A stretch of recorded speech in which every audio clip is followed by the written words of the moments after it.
Here we are on the part of this journey that is about identity. Who are you? Who do you want to be? Because you get to create that. So we go a little bit deeper here into shadow work and our ego and our persona, and also the inner child and the archetypes of the mother and the father. And there's so many archetypes that we could dive into, the king and the queen and everything. It's a juicy topic and a massive world of self-development, and I'm going to stick it to the part of the journey that is to do with the mind and the embodiment self-love. So we're going to stay focused here on self-love and how can we embody that. So what I want to introduce you to is that when we were a child, we were pure, and then we started to absorb the information that we heard our parents and our peers, not our peers, everybody in our family and social structures growing up, and then our peers, and then our teachers and mentors and everybody else, and the social media. All of that, it was letting us know information. And it's all little bits here and there, and we put it together and we make a story. We are story creators.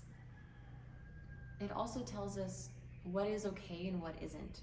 So we start to think, oh, okay, I heard that this part of me is not welcome, it's not good, so I'm gonna hide it away. We just kind of complete the stories because we need to. We're making this meaning out of things. We're meaning-making machines. So if we're given a piece of information and it's not the whole story, naturally, we just fill in the blanks. We start answering our own questions, and sometimes that can lead us astray into creating beliefs and massive belief structures that are connected to other beliefs that are not the highest essence of what's possible. So it's really important to have an awareness of our upbringing. If you haven't done work around your parents and your childhood, or what you experienced as a teen, toddler, young adult even, and what all of that is saying about the programs that you received when you were young, then you're still going to be a victim. And in the question of why is this happening to me, versus the empowered version of you that gets to exist like, why and how is this happening for me? And you get to ponder that and go, life wants to give me this lesson. It wants to help me gain courage. The question determines the answer. So when we remove the victimhood, because we know it's happening for us, and so we take the courage, the courageous act, to go into the dark, unknown, shadowy places that we may have completely forgotten about. We can access the gems, the golden nuggets of our purpose, because there is a reason why we struggle and why we were given this specific constellation of people and situations in our life when we were younger. It needed to happen that way. For some unknown reason. We only find out in the future. We can't know in the now. Life is a mystery that way. So if we can just open up to the mystery, we get to be in this experience full-heartedly and enjoy it, even when it brings us deep into the unknown that can be jarring or intense, and we don't know what to do about it. It's happening for a reason.